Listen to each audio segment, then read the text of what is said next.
नमस्कार दोस्तों, स्वागत है आपका मेरे इस YouTube चैनल में। तो आज हम पढ़ेंगे 21 तारीख के जो आपके मई के करंट अफेयर हैं उनको स्टार्ट करते हैं। तो चलिए बिना किसी देरी के क्लास को स्टार्ट करते हैं। यस, 21 तारीख के हम करंट अफेयर पढ़ेंगे और चैनल को साथ साथ देखिए, वीडियो आप देखते हैं मैं बनाता हूँ आपके लिए, तो सब्सक्राइब आप कर दीजिए कीजिए, एक बटन ही तो दबाना है।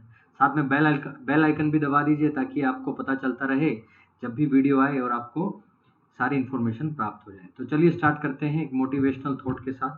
मोटिवेशनल थॉट आपका क्या कह रहा है? Don't be the same, be better. यानी कि आप ये मत सोचिए कि आपने जीवन में अगर कुछ पा लिया है तो सेम ही प्रोसीजर पर चलते जाएं, या कुछ नहीं पाया। अगर आप सेम ही जगह पर रहेंगे तो कुछ पा नहीं पाएंगे, इसलिए चेंज करते रहिए। हर दिन अपने आप में चेंज लाइए। जो पिछले दिनों में नेगेटिव हुआ है उसको उठार कर एक पॉजिटिविटी की ओर बढ़िए, तब आपको रिजल्ट जो है वो बेटर में मिलेंगे, क्योंकि आप भी सुधरते रहेंगे दिन प्रतिदिन। तो इसी के साथ हमारी पहली न्यूज़ की तरफ बढ़ते हैं। यस, ये है आपकी पहली न्यूज़ जो इस 2-3 दिनों से अखबार के अंदर काफ़ी ज़्यादा न्यूज़ में रही है। वो न्यूज़ क्या है? कोविशील्ड किट आ चुकी है। ये कोविशील्ड किट क्या है? अब आपको हॉस्पिटल जाने की ज़रूरत नहीं पड़ेगी कोरोना टेस्ट के लिए। आप घर बैठे अपना कोरोना का टेस्ट कर सकते हैं और इसके लिए आपके पास ये किट आई है। ये किट क्या है? आपको दिख ही रही है, ये किट है, आप देख सकते हैं। इस किट की सहायता से आपको क्या मिल जाएगा? एक आपको स्टिक मिलेगी। उस स्टिक का यूज़ करके आपको अपने नाक से सीबम लेना है। सीबम का जो सैंपल है वो लेना है। सीबम जो होता है, ये नाक के अंदर बनने वाला लिक्विड है जो बाहर के पोल्यूटेंट्स हैं, डस्ट है, उसको रोकता है और हेयर के माध्यम से नाक के अंदर चिपका देता है। तो सीबम का सैंपल आपने लेना है और ये जो टेस्ट किट दिख रही है इसमें यहाँ पर उस सीबम सैंपल को गिराना है। जब आप सीबम सैंपल को जब यहाँ पर रखोगे तो आपको पता चलेगा, दो कॉलम आपको दिखेंगे। एक कॉलम तो होगा टेस्ट सेक्शन का, एक होगा आपका कंट्रोल सेक्शन का। अगर कंट्रोल सेक्शन के अंदर वो रिजल्ट आपका शो होता है, इसका मतलब आप कोरोना नेगेटिव है। अगर आपका टेस्ट सेक्शन के अंदर पॉजिटिव शो हुआ है तो इसका मतलब आप कोरोना पॉजिटिव हो। तो ये दो सेक्शन इस किट के अंदर मिलेंगे, एक ये रहा और एक ये रहा। ठीक है, तो पॉजिटिव और नेगेटिव दोनों आपको पता यहीं से चल जाएगा। ये किस कंपनी ने बनाया है? तो माई लैब डिस्कवरी सॉल्यूशन के द्वारा इसको बनाया गया है। ये कंपनी कहाँ की है? पुणे की है। अप्रूव किसने किया है? आईसीएमआर, जो आपका इंडियन मेडिकल रिसर्च ऑर्गेनाइजेशन है, उसने इसको अप्रूव कर दिया है। मात्र 250 रुपए में ये आपको उपलब्ध होगी मार्केट के अंदर और केवल 15 मिनट के अंदर आपको रिजल्ट ये बता देगी। अब करना क्या है? जो इसकी रीडिंग आएगी वो आपको, ये जो किट है माई लैब के द्वारा बनाई गई है, एक माई लैब ऐप भी इन्होंने बनाई है। इस ऐप में उस किट को डालना है, उस पिक्चर को स्कैन करना है जो आपके रिजल्ट में आई है। ये देखिए स्कैनर आपका लिखा हुआ है, ये स्कैनर है। यहाँ पर स्कैन करना है और अपनी जो डिटेल है वो देनी है। उसके बाद वो अपने आप बता देंगे कि आपको अगले फर्दर स्टेप्स क्या लेने हैं। तो ये था कोविशील्ड जो आपकी किट आई है उसके बारे में। तो कोरोना से जुड़े हुए अदर फैक्ट्स हैं उसकी भी बात कर लेते हैं। अभी दिल्ली ने, सीएम केजरीवाल जी हैं, उन्होंने बोला है अगर कोरोना से किसी की मृत्यु हो जाती है तो उसको 50,000 रुपए मुआवजा दिया जाएगा। तो ध्यान रखना, 50,000 मुआवजा कोरोना के ऊपर किसने दिया है? दिल्ली गवर्नमेंट ने दिया है। प्लस बिहार गवर्नमेंट ने, कल मैंने आपको न्यूज में बताया था, हिट एक नए आपकी प्रोसेस कोविड ऐप बनाई गई है। कोविड ऐप है हिट कोविड ऐप, जो कल मैंने पूरा डिस्कस किया था। तो बिहार से जुड़ी हुई है, रिवाइज कर लेना।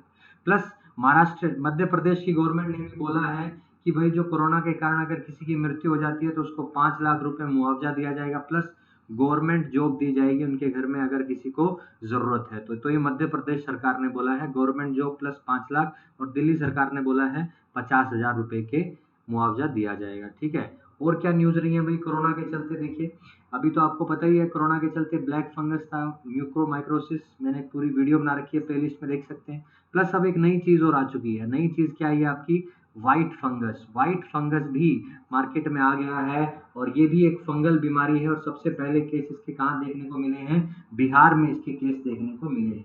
इस बीमारी को कैंडिडोसिस का नाम दिया गया है।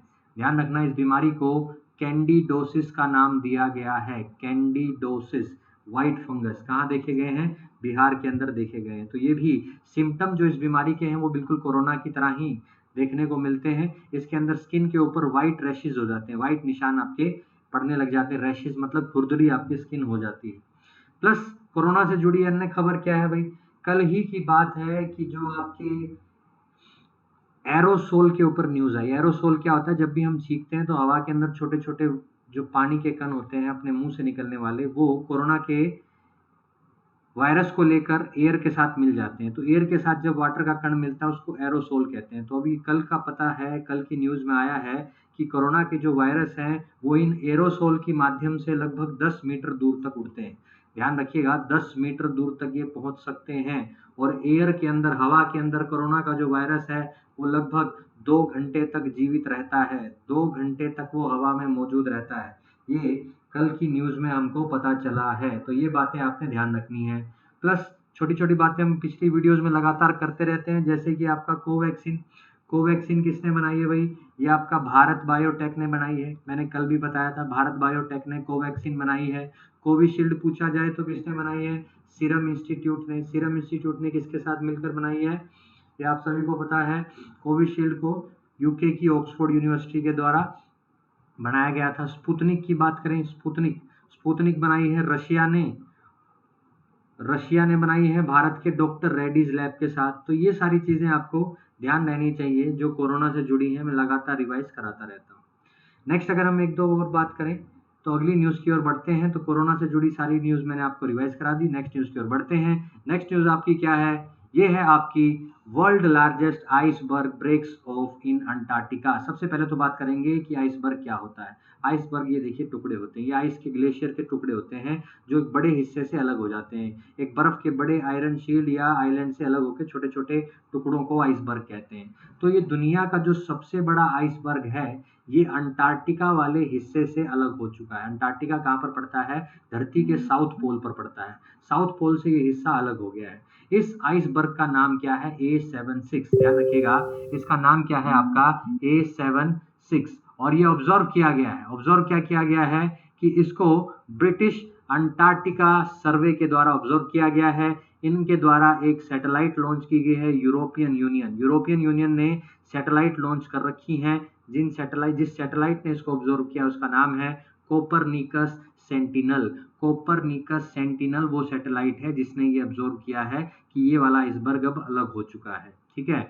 इसकी जो लंबाई है वो 170 किलोमीटर बताई गई है और इसकी चौड़ाई 25 किलोमीटर बताई गई है। तभी ये दुनिया का सबसे बड़ा आइसबर्ग है। तो नाम इंपॉर्टेंट रहेगा, किस सैटेलाइट ने इसको देखा ये इंपॉर्टेंट रहेगा, लंबाई चौड़ाई इंपॉर्टेंट रहेगी। प्लस अंटार्कटिका के जिस हिस्से में अलग हुआ है उस हिस्से का नाम है वेडल सी। ये कहाँ पर पड़ता है? ये आपका जो पश्चिमी अंटार्कटिका है उसके हिस्से में एक खाड़ी है। बे मतलब खाड़ी।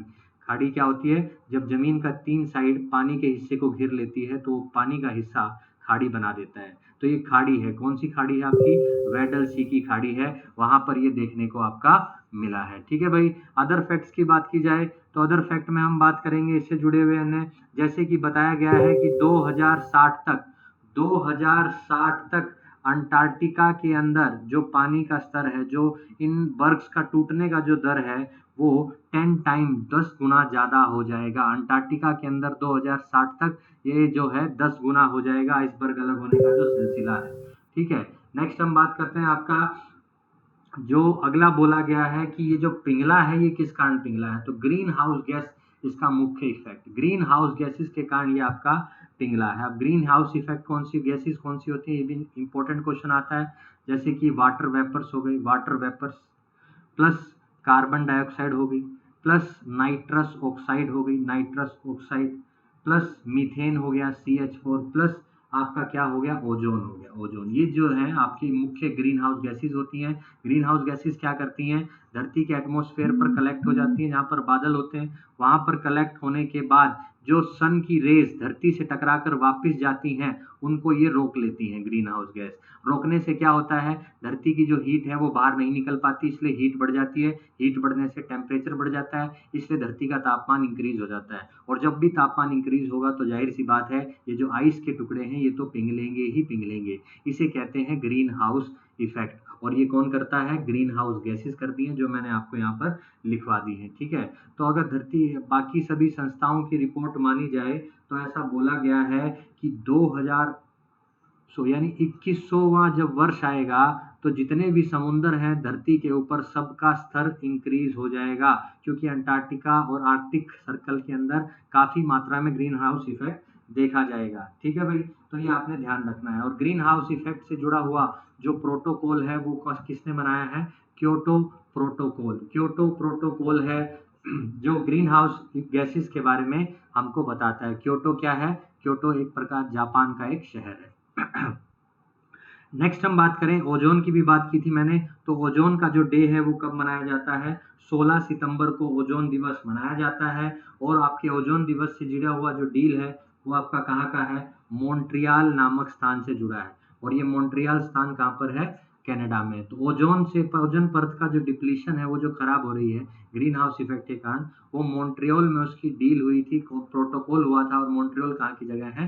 कनाडा की जगह है। तो ये ध्यान रखना है, green house Kyoto protocol, ozone आपका मॉन्ट्रियल प्रोटोकॉल। तो ये सब बातें आपको इंपॉर्टेंट रहेंगी इसके बारे में। तो इसी के साथ ये न्यूज़ खत्म होती है, अगली न्यूज़ की तरफ बढ़ते हैं भाई। Yes, Galapagos island news.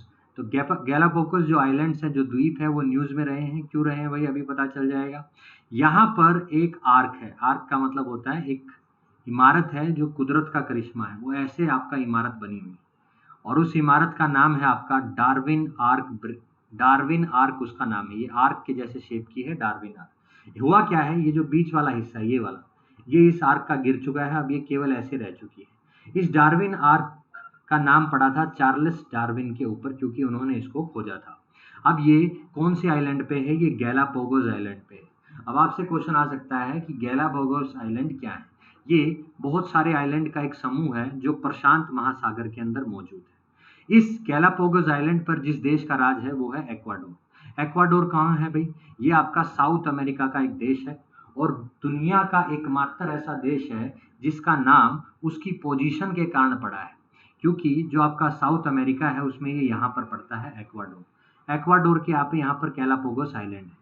तो एक्वाडोर का नाम इसलिए पड़ा है क्योंकि यहाँ से इक्वेटर पास करती है। तो इक्वेटर के कारण इसका इकलौता दुनिया का देश है जिसका नाम इस पर रखा गया है।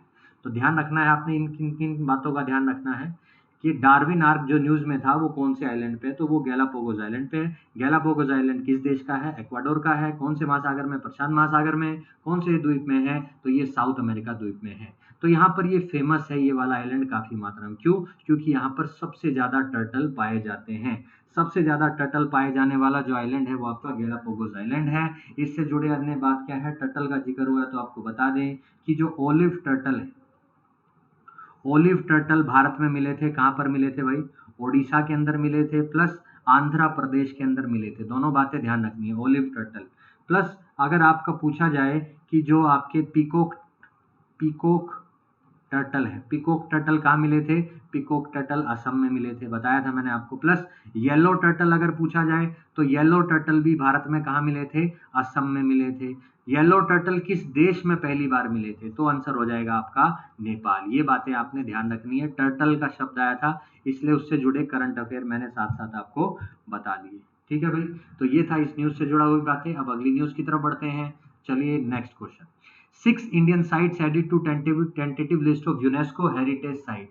6 साइट्स को मिलाया गया है यूनेस्को की हेरिटेज साइट लिस्ट में। तो देखिए ये 6 साइट कौन सी हैं? इंडिया की है।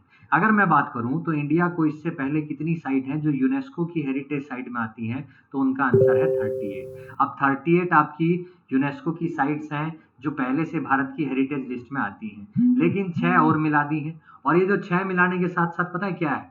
हालांकि जो टोटल बनानी है वो 48 बनानी है। यूनेस्को ने ये बोल दिया है कि वो टोटल 48 साइट करेगा भारत की हेरिटेज साइट्स, लेकिन अभी 6 मिलाई है, इसलिए ये टेंटेटिव लिस्ट है। टेंटेटिव लिस्ट का मतलब है अभी भी इसमें 4 और साइट्स मिलनी रहती हैं, लेकिन ये जो 6 हैं ये आपकी इसमें मिला दी गई हैं। तो ध्यान से सुनना, भारत की अब टोटल कितनी हो जाएंगी? 48। अभी कितनी है आपकी? 38 है। ठीक है, तो 6 मिला दी हैं, 4 मिलानी रहती हैं। तो ये मिलाने का जो प्रपोजल है, यानी कौन कहता है कि भाई मिलाओ, ये अपनी एक मिनिस्ट्री कहती है।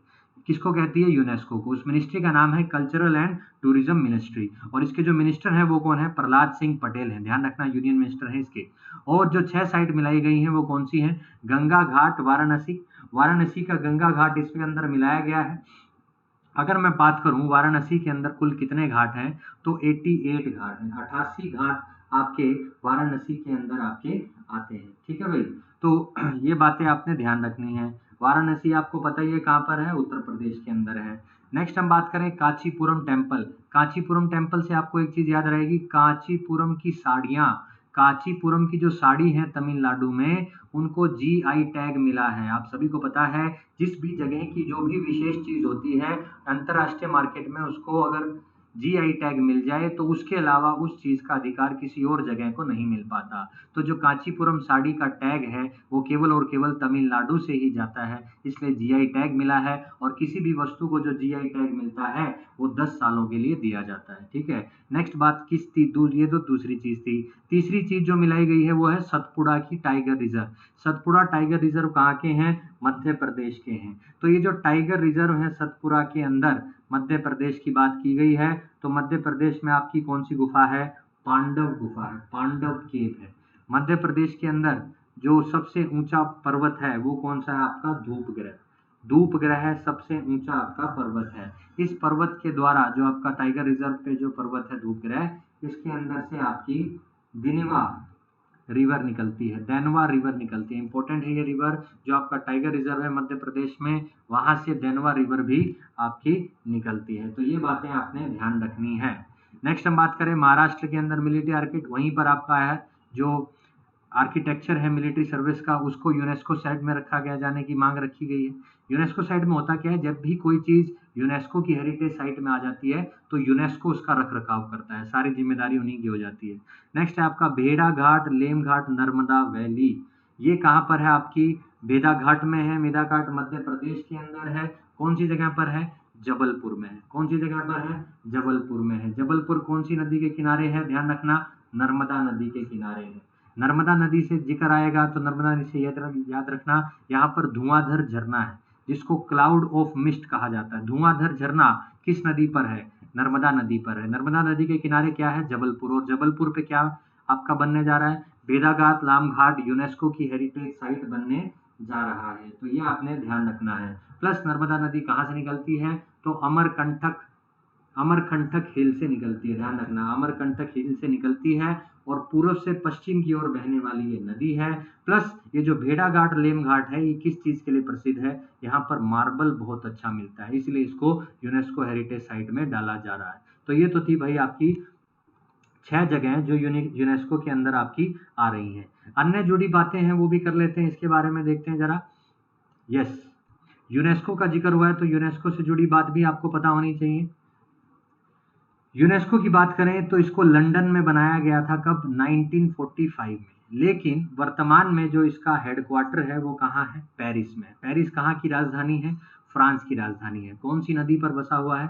सीन नदी के किनारे, सीन रिवर के किनारे पर आपका पेरिस शहर बसा हुआ है। ठीक है, तो यहाँ पर जो डायरेक्टर जनरल हैं, डायरेक्टर जनरल जो इस वक्त यहाँ पर है वो कौन है?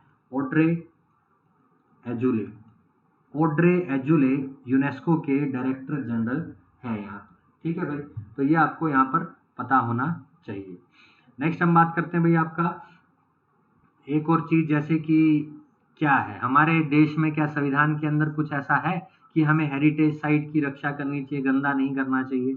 बिल्कुल है। हमारे देश का संविधान का जो आर्टिकल नंबर 49 है, जो आपका डीपीएसपी में आता है, directive principles of state policy, राज्य के नीति निर्देशक सिद्धांत, उसमें 49वां जो आपका अनुच्छेद है वो ये बताता है कि देश में मौजूद जितने भी हेरिटेज स्थल हैं हमें उनका रख रखाव करना चाहिए, उनकी रक्षा करनी चाहिए। ठीक है, तो भारत में कितने होने जा रहे हैं? 48 होने जा रहे हैं। तो अभी कितने हैं? 38 हैं। 6 मिला दिए गए, 4 और मिलने रहते हैं तो 48 हो जाएंगे।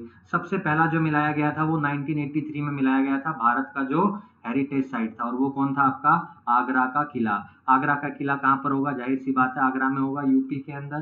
प्लस जो दूसरे नंबर पर मिलाया गया था वो आपकी अजंता की गुफाएं थी। अजंता की गुफा कहाँ पर है भाई? आपकी औरंगाबाद में है। औरंगाबाद में है। औरंगाबाद कहाँ पर है? महाराष्ट्र में है। और ये किस धर्म की गुफाएं हैं? बुद्ध धर्म की गुफाएं हैं। बुद्धिस्ट केव इनको माना जाता है। वहीं एलोरा की गुफा भी आती है वो, लेकिन हमने यहाँ पर बात की भारत की सबसे पहली यूनेस्को साइट कौन सी थी? आगरा फोर्ट, आगरा में। दूसरी कौन सी थी? अजंता।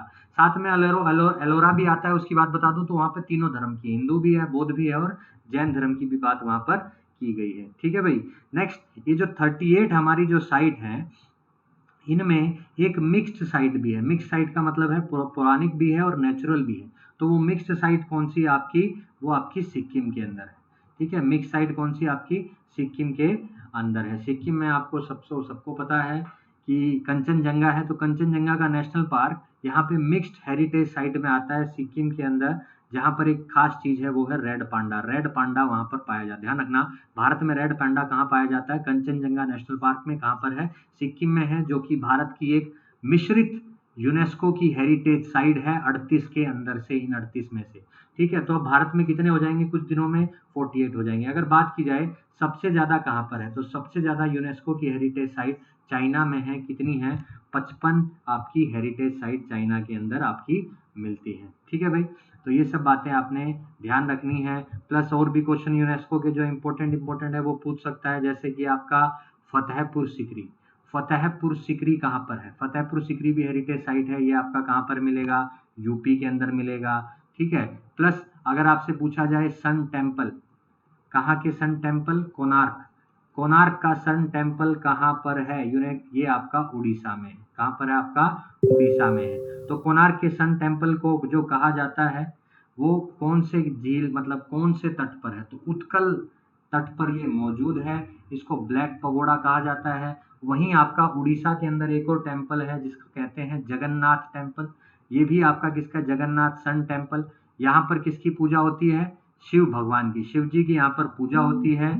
और इस जगन्नाथ टेम्पल को व्हाइट पगोड़ा कहा जाता है। क्या कहा जाता है? White pagoda. तो ये दो आर्ट एंड कल्चर के क्वेश्चन भी आपके हो जाते हैं, जो आपके साइट मिली है किसमें? जो आपकी सन टेम्पल है कोणार्क का, यूनेस्को के अंदर, जिसकी हमने अभी अभी बात की है। ठीक है, एलोरा की गुफा भी आपकी क्या है? यूनेस्को साइट में आती है। कहाँ पर है एलोरा की गुफा? महाराष्ट्र के अंदर है। यहाँ पे तीनों ही धर्मों की गुफा मिलती है। ठीक है भाई, तो ये था आपका इसके बारे में। अब यहाँ पे समाप्त करते हैं, अगली न्यूज की तरफ बढ़ते हैं। यस, केरल के नए चीफ मिनिस्टर ने अपनी शपथ ले ली है। उन नए चीफ मिनिस्टर का नाम है पिनराई विजयन। और ये जो पिनराई विजयन है ये दूसरी बार आपके सीएम बने हैं। और जब भी चीफ मिनिस्टर बनता है तो उनको जो शपथ दिलाई जाती है वो गवर्नर दिलाता है। और वहाँ केरल के जो गवर्नर है उनका नाम क्या है? आरिफ मोहम्मद खान। आरिफ मोहम्मद खान है, वो इनको शपथ आपके दिलाते हैं। ठीक है, तो ये आपको केरल के न्यूज से ध्यान में रखना है भाई। इससे जुड़ी बात हम करें तो केरल से जुड़े अन्य फैक्ट भी बहुत सारे होते हैं जो आपको याद रखने हैं। क्या क्या फैक्ट हो सकते हैं भाई केरल के? जैसे कि ये इसकी जो राजधानी है वो क्या है? केरल की राजधानी आपकी क्या है? केरल की राजधानी सभी को पता है, तिरुवनंतपुरम है। और तिरुवनंतपुरम सबसे आखिरी में पड़ता है केरल के जो नीचे होता है। प्लस यहाँ पर जो इसका जो गठन है वो कब किया गया था? 1 नवंबर 1956 को। टोटल विधानसभा सीटें कितनी है इसके अंदर? 140 है। और उन 140 सीटों में से 99 सीटें जीती थी किनकी पार्टी ने?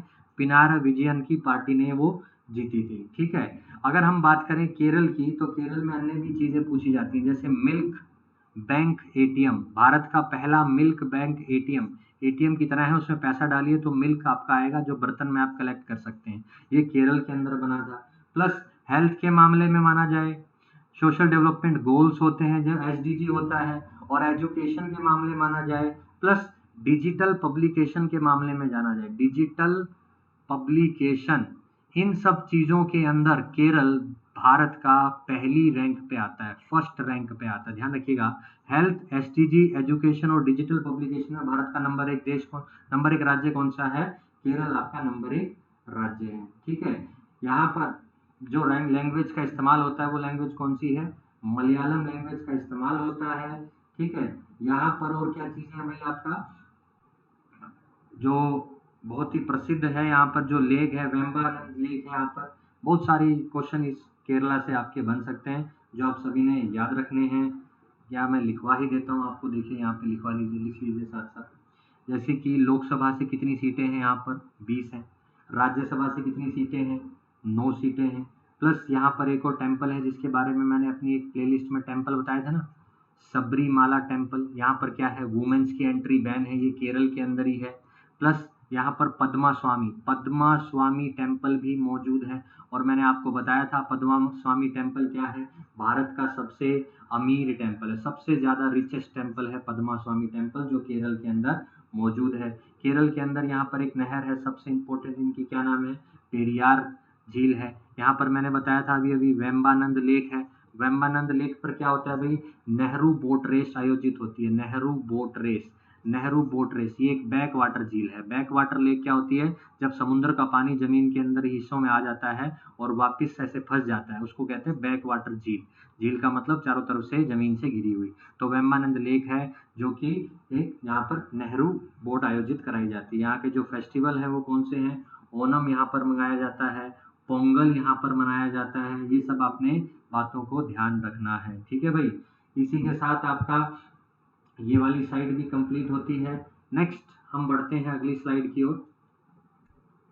जगन्नाथ पहाड़िया। अब यहाँ पर जगन्नाथ पहाड़िया जी का जिक्र हुआ है, तो जगन्नाथ पहाड़िया जी का जिक्र क्यों हुआ है अभी देख लेते हैं। इनकी जो है वो मृत्यु हो गई है कोरोना के कारण। हालांकि थे कौन? ये आपके पॉलिटिशियन थे। पॉलिटिशियन के साथ साथ ये फर्स्ट सीएम थे राजस्थान के। कौन से वर्ग से? दलित वर्ग से। ध्यान रखना, राजस्थान के पहले सीएम दलित वर्ग से थे, जिनका नाम है जगन्नाथ पहाड़िया, जो अब मर चुके हैं। इनकी किस आयु में मृत्यु हुई है? 89 ईयर्स के ये मरे हैं। कहाँ से आते थे ये? भरतपुर कॉन्स्टिट्यूएंसी से। राजस्थान के कहाँ से? भरतपुर कॉन्स्टिट्यूएंसी से आते थे। भरतपुर से अन्य क्वेश्चन भी पूछे जा सकते हैं। जैसे आपको पता है भरतपुर जो बर्ड सेंचुरी है, भरतपुर बर्ड सेंचुरी काफी इंपॉर्टेंट है, क्योंकि यहाँ पर साइबेरियन साइबेरियन क्रेन्स उड़कर आते हैं।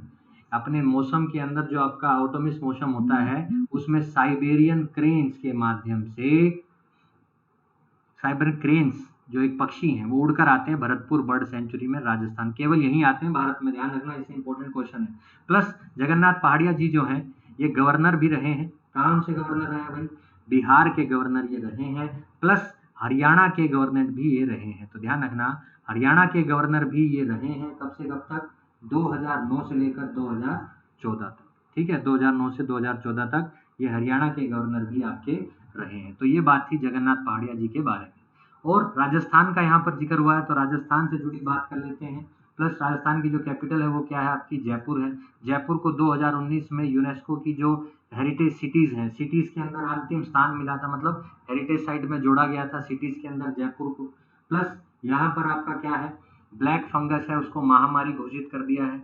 आपको बताया था मैंने, हरियाणा के अंदर सबसे पहला राज्य बना है जिसने ब्लैक फंगस को नोटिफाई किया है। वहीं राजस्थान ने इसको महामारी घोषित कर दिया है, पैंडेमिक घोषित कर दिया है। नेक्स्ट हम बात करें तो इसकी बात की जाए तो यहाँ पर एक योजना चलती है जिसका नाम है चिरंजीव चिरंजीव योजना। राजस्थान के अंदर योजना है चिरंजीव योजना, जिसके अंदर कोरोना के दौरान हेल्थ इंश्योरेंस दिया जाता है, हेल्थ इंश्योरेंस दिया जाता है। और यहाँ के जो सीएम हैं उनका नाम सभी को पता है, अशोक गहलोत जी यहाँ के सीएम हैं। अशोक गहलोत जी यहाँ के सीएम हैं, ठीक है भाई। तो यहाँ ये बात थी जगन्नाथ पहाड़ा जी की। अन्य लोग जो न्यूज में अभी अभी मरे हैं, अजीत जोगी जी का देहांत हो गया है। ये क्या थे? पॉलिटिशियंस थे भाई आपके। दूसरा आपके जो दिग्विजय सिंह झल्ला, दिग्विजय सिंह झल्ला, ये भी क्या है? पॉलिटिशियन है। ये कहाँ से बिलोंग करते हैं? गुजरात से बिलोंग आपके करते हैं, ठीक है। दिग्विजय जो झल्ला जी हैं ये भारत के पहले इन्वायरमेंट मिनिस्टर थे। इन्वायरमेंट मिनिस्टर कौन थे भारत के? दिग्विजय सिंह झल्ला, जिनकी हाल ही में देहांत हो चुका है। ये क्वेश्चन पूछ सकता है इससे कि भारत के पहले इन्वायरमेंट मिनिस्टर कौन है, तो आपको ध्यान रखना है दिग्विजय सिंह झल्ला। नेक्स्ट खबर की ओर बढ़ते हैं भाई आपका।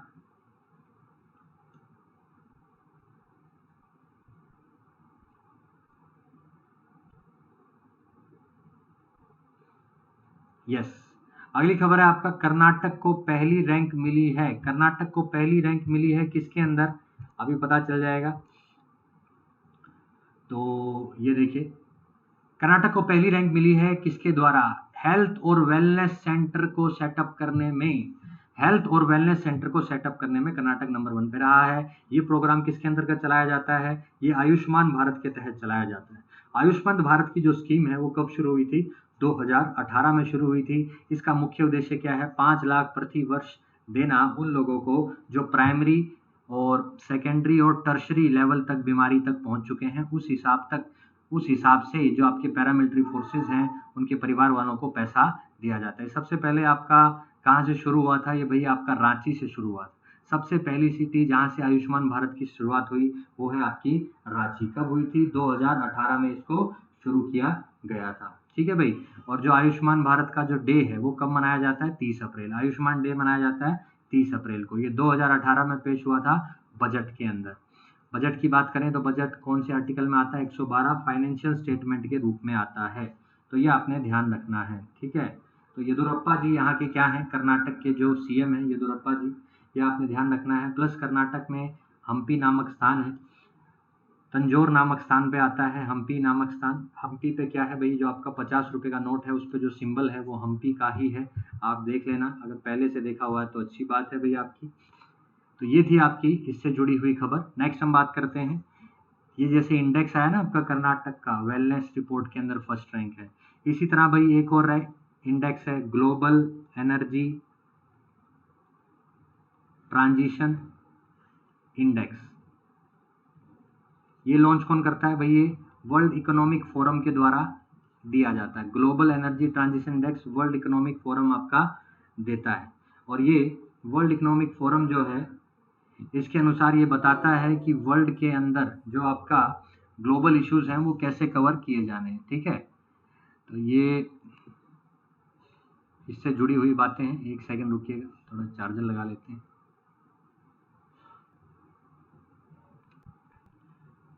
Yes, charger mission complete. तो चलो देखते हैं हम कहाँ पर आपके रह गए थे। यस, तो कर्नाटक ने फर्स्ट रैंक को बैक किया है इसके अंदर। नेक्स्ट हम आगे बढ़ते हैं, स्टार्टिंग फ्रॉम द रांची, ये हो चुका है, इसमें हम ये पढ़ चुके हैं। अगली बात करते हैं renewable energy country attractiveness index. ये क्या है? रिन्यूएबल एनर्जी का मतलब होता है जिसे हम बार बार इस्तेमाल करके दोबारा से रिप्रोड्यूस कर सकें, जैसे कि solar energy, wind energy, tidal energy, जो दोबारा इस्तेमाल हो सकती है, जिसको बनने में समय नहीं लगता बल्कि वर्तमान में बन सकती है। जिसको बनने में समय लगता है ना वो नॉन रिन्यूएबल होते हैं, जैसे कि आपका पेट्रोल हो गया, डीजल हो गया, उनको दोबारा से इस्तेमाल नहीं हो सकता। प्लस उनको हम कन्वेंशनल एनर्जीज भी कहते हैं। कन्वेंशनल का मतलब है बहुत लंबा समय लगता है उनको बनने में। तो इस एनर्जी का जो इंडेक्स है, अट्रैक्टिवनेस इंडेक्स, उसको लॉन्च किया है किसने? Ernst and Young global company में। ध्यान रखना, इंपॉर्टेंट क्वेश्चन है। Renewable energy country attractiveness index को लॉन्च किया है किसने? Ernst and Young global company ने। और इसके अनुसार दुनिया का पहला सबसे अच्छा रिन्यूएबल एनर्जी को यूज करने वाला जो देश है वो कौन सा है? यूएसए। दूसरा है चाइना, तीसरा है इंडिया। इंडिया ने 2020 में 39 गीगावाट जो एनर्जी है वो कहाँ से बनाई है? सोलर पावर का इस्तेमाल करके बनाई है, इसलिए इंडिया की रैंक 3rd है। सबसे ज्यादा जो बनाता है वो कौन है? यूएसए। हालांकि इंडिया का एम है 1075 गीगावाट का बनाने का, कब तक? 2022 तक। ठीक है, तो एनर्जीज की बात हो रही है तो आपको पता ही है, यहाँ पे सोलर एनर्जी की बात हुई तो भारत के दुनिया के अंदर जो इंटरनेशनल सोलर अलायंस है, जिसका गठन आप सभी को पता है किसके द्वारा किया गया था? फ्रांस और इंडिया के द्वारा। फ्रांस और इंडिया ने मिलकर इसको बनाया था। और इसके जो वर्तमान में हेड हैं वो कौन है? आपके अजय माथुर। अजय माथुर जो है इसके हेड हैं, और इसका जो हेड क्वार्टर है वो कहाँ पर है? गुरुग्राम में। और वर्तमान में इसमें कितने देश हैं? 121 देश हैं जो इसके अंदर पार्ट लेते हैं। ठीक है, इंडिया फ्रांस ने बनाया था, वर्तमान में 121 देश हैं। कब बनाया था? 2015 में। किस कॉन्फ्रेंस मीटिंग के दौरान? कॉन्फ्रेंस ऑफ पार्टी 21 के दौरान इसको बनाया गया था। ध्यान रखना, इंटरनेशनल सोलर अलायंस से जुड़ी हुई ये बातें, ठीक है। फ्रांस इंडिया ने बनाया था, 121 देश अभी मौजूद है, 2015 में बना था। वर्तमान हेड अजय माथुर जी हैं, हेडक्वार्टर इसका गुड़गांव में। चलिए आगे बढ़ते हैं भाई अगली न्यूज की तरफ। Yes, world metrological day.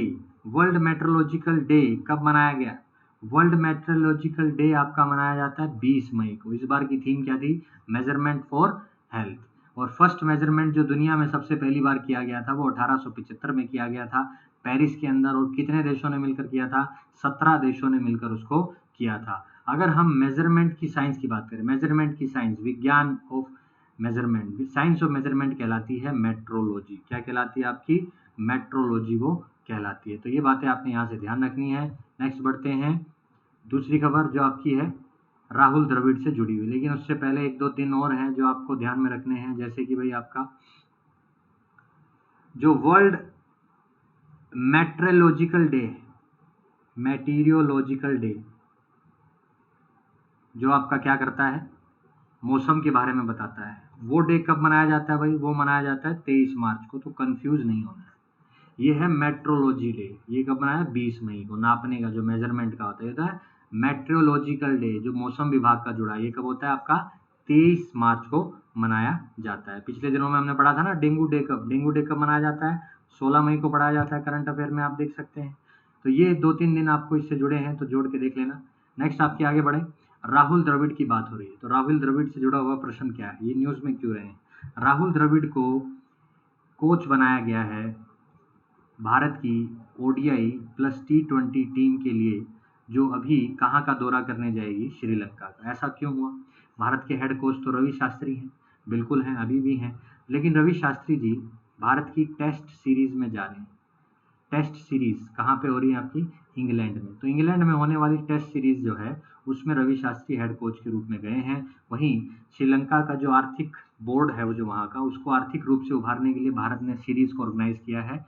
6 matches होंगे, 3 ओडीआई और 3 20, उसमें जो आपके राहुल द्रविड़ हैं वो इसमें हेड कोच आपके रहेंगे। ये इससे पहले इंडियन क्रिकेटर थे और इंडियन टीम के कैप्टन भी रह चुके हैं जो आपके राहुल द्रविड़ हैं। उनको head of national cricket academy भी बनाया गया था 2019 में।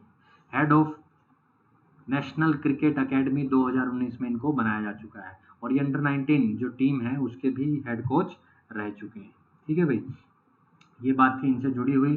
अब क्रिकेट का जिक्र हुआ है तो क्रिकेट की बात कर लेते हैं। 2023 में होने वाला जो वर्ल्ड कप है कहाँ पर होगा, क्रिकेट मेंस का ओडीआई इंडिया में होगा। 2019 में जो आपका वर्ल्ड कप हुआ था वो कहाँ हुआ था, इंग्लैंड में, इंग्लैंड और वेल्स में हुआ था, जिसका फाइनल मैच इंग्लैंड और न्यूजीलैंड के बीच था, और इसको जीता था किसने, इंग्लैंड ने इसको जीता था। ठीक है भाई, ये सब बातें जो अन्य बातें हैं ये आपने ध्यान रखनी है।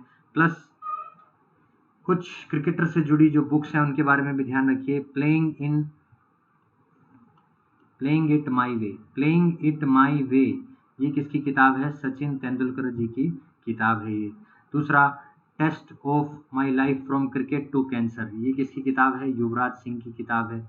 उनको कैंसर हुआ था, उनके ऊपर उन्होंने लिखी थी क्रिकेट से स्टोरी जोड़कर। प्लेइंग इट माई वे ये आपकी किसकी है, सचिन तेंदुलकर की है। ठीक है, स्ट्रेट फ्रॉम द हार्ट ये किसकी किताब है, ये आपकी कपिल देव जी की, कपिल देव की किताब है स्ट्रेट फ्रॉम द हार्ट। ठीक है, और एक सेंचुरी इज नॉट इनफ, ये किसकी किताब है, सौरव गांगुली की है। तो लिख लेना भाई, ये क्रिकेटरों से जुड़ी कुछ बातें थी जो मैंने आपको बताई, तो ये बातें आपने ध्यान में रखनी है। अब ये कहाँ जा रहे हैं, श्रीलंका के अंदर ये जा रहे हैं, तो श्रीलंका होस्ट करने वाला है इस चीज़ को। ठीक है, तो ये खबर थी आपकी इससे जुड़ी हुई। नेक्स्ट, एशिया कप जो है वो आपका कैंसिल हो गया है। एशिया कप हर 2 साल में होता है, हर 2 साल बाद एशिया कप होता है। एशिया में आपकी 6 टीम्स पार्टिसिपेट करती हैं एशिया कप में। कौन कौन सी, एक तो हो गया इंडिया, एक हो गया आपका पाकिस्तान, एक हो गया आपका अफगानिस्तान, एक हो गया आपका श्रीलंका, प्लस एक हो गया आपका बांग्लादेश, और एक है आपका हांगकांग। हांगकांग भी है जो एशिया कप में पार्टिसिपेट करता है। तो ये 2020 के अंदर होने था एशिया कप, कहाँ पर, पाकिस्तान में, लेकिन इंडिया ने पाकिस्तान जाने से मना कर दिया, और ये 2 टीमें बहुत बड़ी हैं इसलिए वहाँ से कैंसिल हो गया, कोरोना के चलते भी, पाकिस्तान इस मुद्दे के चलते भी। तो 2021 में ये अब होना था कहाँ पर, श्रीलंका के अंदर, लेकिन ये कैंसिल कर दिया है, किसके कारण, कोरोना के चलते इसको कैंसिल कर दिया है। तो लगातार दूसरी बार आपका एशिया कप कैंसिल हो चुका है। तो ये बातें आपने ध्यान में रखनी है। और एशिया कप से जुड़ा हुआ क्वेश्चन आपसे पूछ सकता है कि पिछला कहाँ हुआ था भाई, 2018 में हुआ था, कहाँ पर, यूनाइटेड अरब एमिरेट्स में हुआ था, जिसके अंदर विनर कौन था एशिया कप का, इंडिया इसका विनर था। ठीक है, ये बात ध्यान रखनी है। और सबसे ज़्यादा बार वर्ल्ड एशिया कप किसने जीता है, 7 टाइम इसको जीता है इंडिया ने। तो ये क्वेश्चन आपसे पूछ सकता है, किसको लेकर, एशिया कप को लेकर आपसे क्वेश्चन पूछ सकता है। ठीक है, और ICC women T20 world cup सबसे ज्यादा किसने जीता है, वुमेन्स के अंदर T20 वर्ल्ड कप सबसे ज्यादा किसने जीता है, ऑस्ट्रेलिया ने जीता है। ये क्वेश्चन भी आपको ध्यान रखना है, किससे जुड़ा हुआ है, T20 वर्ल्ड कप से जुड़ा हुआ है। ठीक है, तो इसी के साथ आपकी जो आज की क्लास है वो यहीं पे समाप्त करता हूँ। उम्मीद करता हूँ आपको काफ़ी ज़्यादा नोट्स और काफ़ी ज़्यादा जानकारी समझ में आई होगी। अगर आपको चैनल पसंद आता है, रोज़ की जानकारी आप लिखते हैं, तो लाइक शेयर और कमेंट बिठा दिया करो। प्लस अगर आपको पसंद आए तो लाइक शेयर आप बिठा दिया करो। और थैंक्स फॉर वॉचिंग, अपनी सेहत का ध्यान रखिए। तब तक हम मिलेंगे कल अगली क्लास में। कोरोना से बचे रहिए। अब तो ब्लैक वाइट फंगस हर प्रकार की बीमारियां आती चली जाएंगी। तो ठीक है, टाटा बाय।